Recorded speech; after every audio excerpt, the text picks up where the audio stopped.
Hello everyone, and thanks for coming back to the channel. Today we're taking a look at the Caddx BabyTurtle Whoop version. A few specs that they're touting on this, and we'll get to see it for ourselves here in just a moment. A glass lens, a wider field of view. The field of view is reported to being 170 degrees. HD and FPV are able to be changed between 4:3 and 16:9 aspect ratios. The micro SD card that it supports goes up to 64 gigs. It's a 0.01 lux camera, so it'll be fair in kind of that evening time. Comes in both black and white. And the power input is 5 volts all the way up to 20 volts. And for the uninitiated, we've been flying a lot of these all-in-one flight controller ESC boards to build some ultralight, high-performance micros. And whoops, too. Now we've got a board that'll marry it right up. Our mounting will be a lot cleaner when running these all-in-one flight controller and ESC boards. The BabyTurtle on my scale weighs 9.3 grams. The original BabyTurtle weighs almost 12 grams. The PCB on the Whoop version is quite a bit smaller. And for good measure, the Caddx Turtle V2 weighs just over 14 grams. The 19x19 mounting adapter weighs just under 1 gram, bringing the total weight to just over 10 grams. So my Mobula7 HD weighs almost 46 grams. So my plan for this is to put it in that. You remember the Mobula7 HD? It's going to go on a diet. So this will be the last time you see the board. Take a good look. That's the microphone. And here's the other side.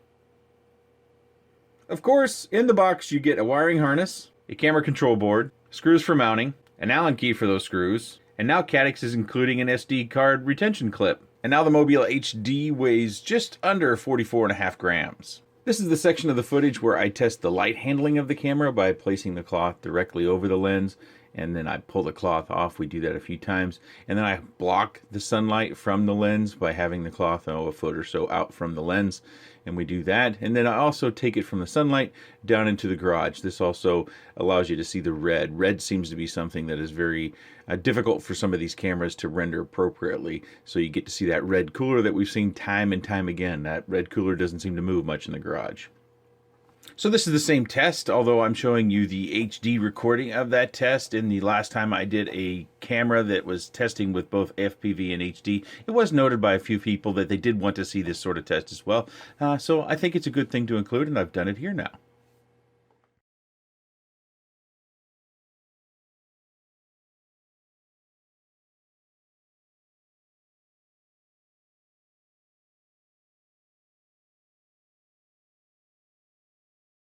So this is our outside flight footage. Now I do have this in a beat up Whoop, so if you're looking for rock steady video footage, it's not going to come in this video. This Whoop has been flown inside. It has been crashed and banged around a number of times. This is actually after I had flown it inside. This is a rerun. I had actually done this flight about a week and a half ago, but it was relatively windy and it really made the jello there, the little vibrations that you see in the camera, really bad.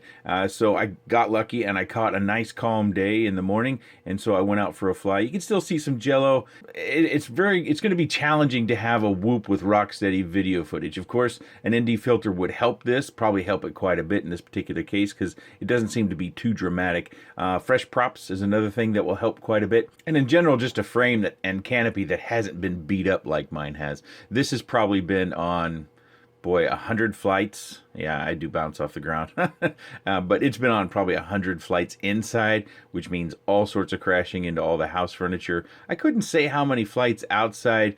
Back when I originally tested the HD, the Mobula7 HD outside, I would suspect it was somewhere around 20 flights because it was pretty cold out still. So standing outside and flying all the time wasn't something I was doing a lot at that point in time, because I do live in a place where we experience all the seasons. We get sub-0 degree temperatures, and we also get triple digits, so we have the beauty of all the seasons here. But I'm also flying it with an SPI receiver, so I don't have great range. So if you're wondering why I'm not going as far down the neighborhood, it's because of that SPI receiver. I'm trying to avoid a failsafe. And we cruise around. We do our typical things that we do when I test cameras in my neighborhood. We get to look at all the different greenery, and, well, we don't have a lot of colors, unfortunately. We had a freeze warning. I think it got down to 33 degrees about 4 or 5 days ago, so some of the flower blooms have since fallen off. Mainly we just have shades of green, but we do also have the sky that we can use for our comparison on the video footage. I am going to fly this inside. I've got one flight inside that I think I got almost a full battery, and I've reviewed the footage a few times. I think the flight, it ends up being about 10 seconds short than a full flight as far as getting the battery down to warning voltage. but it's pretty impressive how the microsizing has gone. I would have liked to have lost a little bit more weight for the purposes of a Whoop HD version. I did have to use that extra gram in the adapter to be able to mount it in the Mobula7 HD. We've already seen one product come to market with this baby turtle in it, in the Eachine Twig, which I will be talking more about in a coming video. I have been flying that. I do have the HD version, so that review will be coming in the next week or so. But I suspect we're going to see more and more of these, especially in the micros, which is a good thing because they'll have less weight. You should see about 2.5 gram difference between the old Caddx V2 and this new Baby Turtle Whoop version.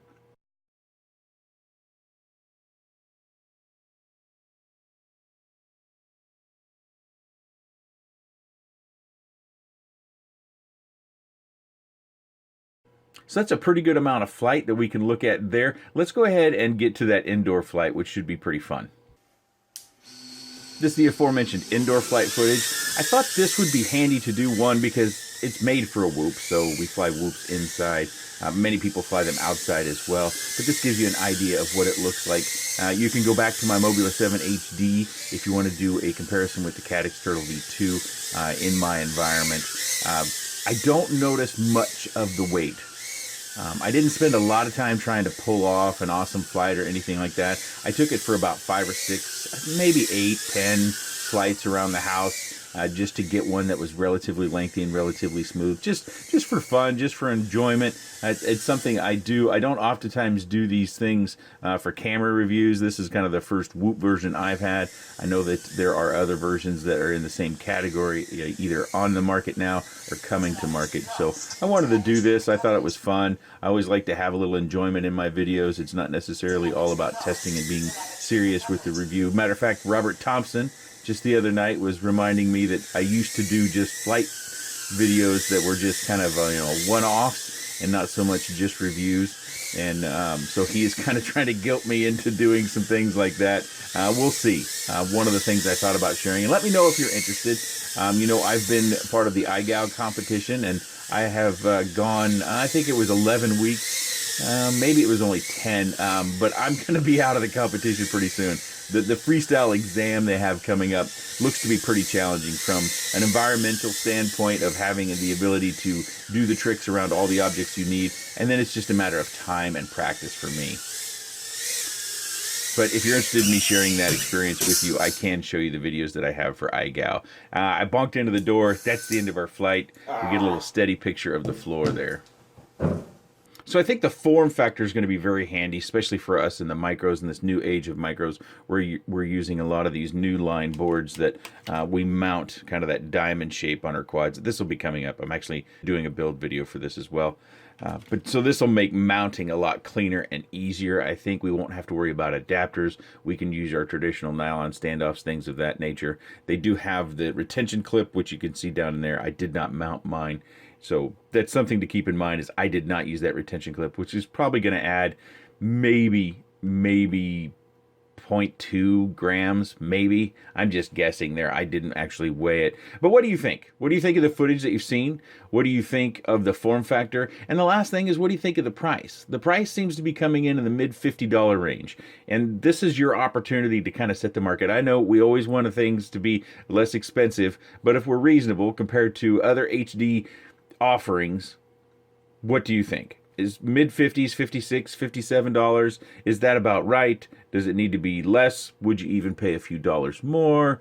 This is an opportunity to let Caddx know where their price point is, and also the feature set. All the footage that you've seen is 1080p, 60 frames per second, by the way. If you have any comments, questions, suggestions, or otherwise, please let me know in the section down below.